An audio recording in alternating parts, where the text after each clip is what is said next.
شہر کا نام تھا سایہ نگر، ایک جگہ جہاں رات کے بعد کسی کا باہر نکلنا منع تھا۔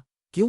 کیونکہ کہا جاتا تھا کہ سایہ لینے والے گھومتے ہیں، مگر 17 سالہ یرش ان باتوں پر یقین نہیں کرتا تھا۔ ایک رات یرش کو گھر کے باہر سے کسی کے رونے کی آواز آئی، نرم سی، جیسے کوئی بہت تھکا ہوا ہو۔ وہ دروازے پر آیا، لیکن باہر کوئی نہیں تھا، صرف دیوار پر ایک ڈولتا ہوا کالا سایہ۔ وہ سایہ بولا، میں تم سے مدد مانگنے آیا ہوں۔ یرش کا دل زور سے دھڑکا، مگر آواز ڈرونی نہیں تھی، اداس تھی۔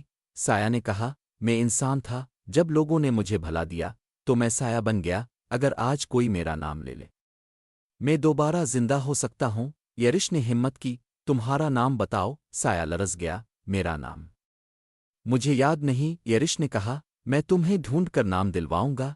اگلی صبح یرش سایہ کی کہانی جاننے نکلا۔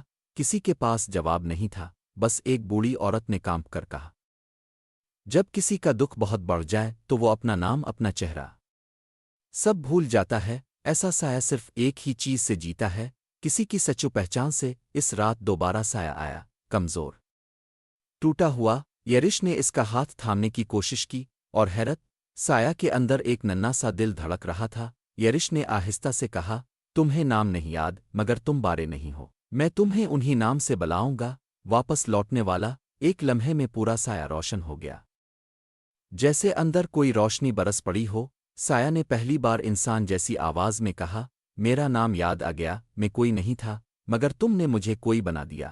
اور آہستہ آہستہ وہ سایہ انسان کے روپ میں بدل گیا۔ شہر والے حیران، یہ کیسے ممکن ہے؟